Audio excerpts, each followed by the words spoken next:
আসসালামু আলাইকুম প্রিয় দর্শকবিন্দু, আমন্ত্রণ জানাচ্ছি জনতার সময় টিভির সংবাদে। শুরুতেই থাকছে আন্তর্জাতিক সংবাদ শিরোনাম। সাদা পোশাক পরে শিক্ষার্থীদের পেটাচ্ছে পুলিশ। এবার দেখবেন বিস্তারিত।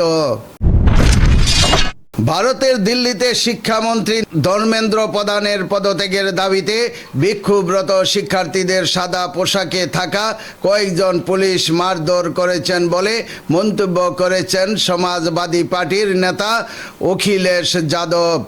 খবর দ্য হিন্দু।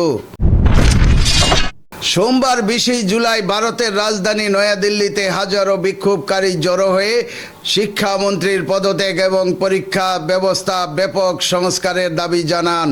এ সময় বিক্ষোভরত শিক্ষার্থীদের সঙ্গে পুলিশের সংঘর্ষে অন্তত 180 জন আহত হন।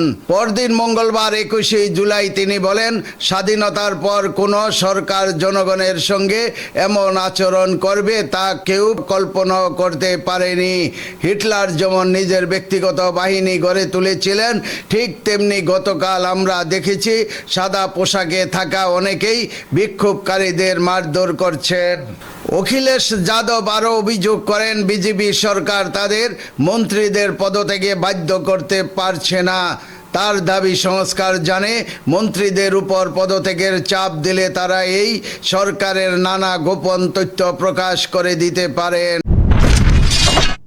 সংসদ অভিমুখে মিছিল করার চেষ্টা করলে পুলিশ কাঁদানো গ্যাস ও লাঠিচার্জ করে তাদের ছত্রভঙ্গ করে।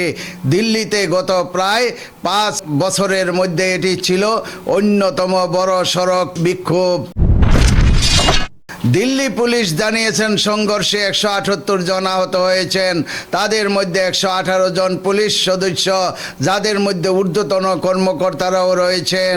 পুলিশের দাবি, বিক্ষোভকারীদের একটি অংশ উচ্ছৃঙ্খল ও সহিংস আচরণ করেছেন। একই সঙ্গে তারা জানায় প্রায় 60 জন বিক্ষোভকারীও আহত হয়েছেন। প্রিয় দর্শকবিন্দু, আজকের প্রতিবেদন এই পর্যন্তই শেষ করছি। এখানেই পরবর্তী সংবাদ পেতে জনতার সময় টিভির সাথেই থাকুন। আল্লাহ হাফেজ।